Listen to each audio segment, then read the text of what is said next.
This is the last week of 2024, and since most people are busy with their holidays and there isn't really a lot of Indian startup news to be covered, we decided to wrap up the entire year and look at the biggest industries and events that occurred this year in 2024. So welcome to our weekly news show here at Backstage with Millionaires. I'm Caleb Friesen, your host, and let's get started. So the biggest winner of 2024 was definitely quick commerce. Just last year, people were questioning whether 10-minute deliveries were even necessary, and some even declared the death of quick commerce as an entire industry. But fast forward to today, and quick commerce is the fastest growing sector in India, growing by 280% in just 2 years to reach a market size of $3.34 billion in FY24, up from just $500 million in FY22. And to put that into perspective, e-commerce, which was once one of India's fastest growing sectors, grew by 34% CAGR between 2009 and 2014. Quick commerce has completely overshadowed that growth. And leading this charge is one company, Zepto.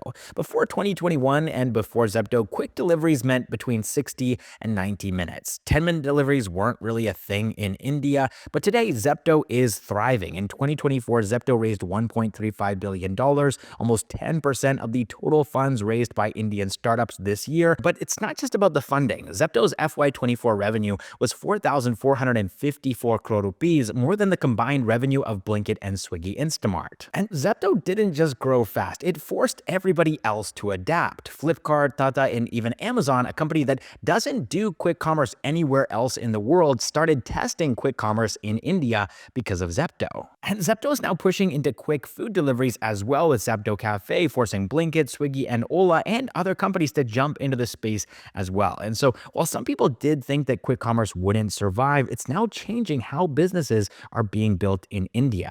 All right, now the next big growing industry that of course we need to talk about here is AI, and some Indian startups are stepping up in a big way. Take for example Sarvam AI. Last year, this relatively unknown startup raised $41 million in their Series A round, making it one of the biggest Series A rounds for an Indian AI startup. And that's not all, because earlier this year, Bhavish Aggarwal's Krutrim AI raised $50 million also in their Series A round. And so while companies like OpenAI are focusing on building foundational large language models in English, Sarvam AI and Krutrim AI have their eyes on something very different: Indian languages. Launched just last year, Krutrim AI claimed that their LLM could understand 22 Indian languages and respond in 10 of them. They also said that their model was trained on 2 trillion tokens, including 20 times more Indic tokens than any other LLM, and they went as far as to say that their model could outperform ChatGPT and Llama 2 in Indian contexts. Now, when Krutrim AI opened its LLM to the public earlier this year, there were some concerns about some of these bold claims, but still, you have to appreciate the scale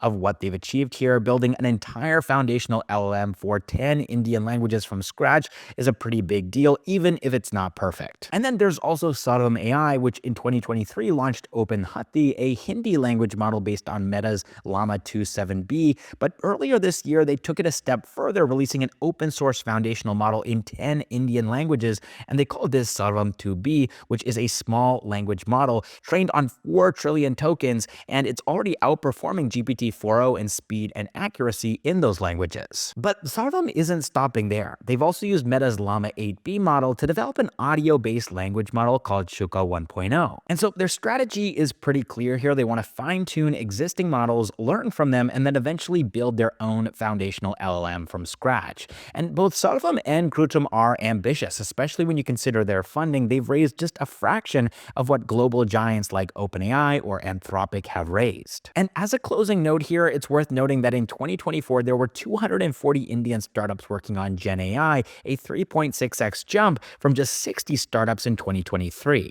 And that puts India at number 6 in the global generative AI startup ecosystem. All right, the next industry that I want to talk about here is Spacetech, and it's starting to take off in a big way. Back in 2022, Skyroot made history by becoming India's first private company to successfully launch a rocket into space. But earlier this year, another startup, Agnikul Cosmos, followed suit with the launch of their own rocket. Now, both of these rocket launches were just technology demonstrations. Neither company has launched a satellite into orbit yet, but with these test flights out of the way, Indian space tech startups are set to start launching actual satellites as early as next year.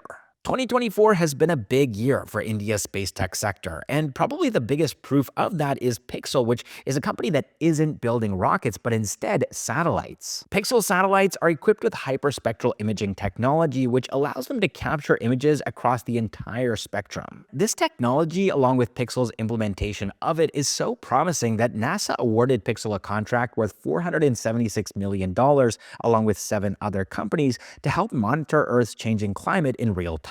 But India's space tech ambitions don't stop there. A new generation of startups is already pushing the boundaries. Take, for example, Ethereal X, which is actually working on reusable rocket engines to make space launches cheaper and more sustainable. And then there's also Inspecity, which has an even bolder goal. They want to build a city in space. Okay, now I want to look at one more industry here, and this one is a bit more controversial, Edtech. It's been a bit of a mixed bag for Indian startups. There have been many highs, many lows, but let's start with the downfall of Byju's, which dominated headlines earlier this year in 2024. Then there were reports that Unacademy was being sold to Allen for $800 million, a massive drop from its peak valuation of $3.4 billion. But when the news first broke, Unacademy's founder, Gaurav Munjal, dismissed it as a rumor. He claimed that the company had a 5-year runway, no debt, and everything was fine. But then Unacademy's FY24 financials came out, and these told a very different story. The company's operating revenue dropped from 907 crore rupees in FY23 to 840 crore rupees in FY24, and while they managed to cut their losses by 62%, the numbers reignited speculation about an acquisition. And so while Unacademy might not be in immediate trouble, all is definitely not well at this company. But on the other side of EdTech, there's PhysicsWallah, and their year has been completely different. PhysicsWallah raised over $200 million in 2024 and has been expanding aggressively. They've gone from online coaching to schools, offline centers, upskilling platforms, and they've even signed an agreement with Andhra Pradesh to set up a university of innovation. And if that wasn't enough, PhysicsWallah recently converted into a public company, hinting at a potential IPO in 2025. And so while Byju's and Unacademy are trying to survive, PhysicsWallah seems to be doing a Byju's 2.0, expanding into everything all at once. Alright, now let's move into the funding news segment for today's video. This week, Indian startups raised $110 million, which is significantly higher than last week, but it is below the trend line. And the first company that raised funds that I want to talk about here is Mumbai-based storage and supply chain services provider Leap India, and they raised $63 million. Following that, we have Chennai-based chip design startup Mingrove Technologies, which is developing a cost-effective, high-performance SoC in India, and they've raised $8 million in their Series A round. After that, we have Gurugram-based smart protective wearable maker Proxgy, and they're making smart IoT-based devices like smart helmets, which can detect dangerous gases and send live videos to other people. Proxy's smart gadgets are being used by companies working in construction and factories to keep their workers safe, and they raised $3 million in their ongoing Series A round. Next, we have Gurugram-based investment platform Sustvest, which lets you invest your money in renewable energy projects while also allowing you to earn some return on the side, and they've raised $1.7 million in their pre-Series A round. And then finally, we have Ahmedabad-based EV parts manufacturing startup Naksatra Labs, and they're making powerful and efficient motors for electric scooters and bikes, and they've raised an undisclosed amount of funds in their seed round. All right, that is all the startup news that I have for you all this week. Sorry, it was a bit of a slow week outside of our control, but we're looking forward to seeing what happens in India's startup ecosystem in 2025. I'm Caleb Friesen, and this has been Backstage with Millionaires. Thanks so much for watching, and I'll catch you in the next one.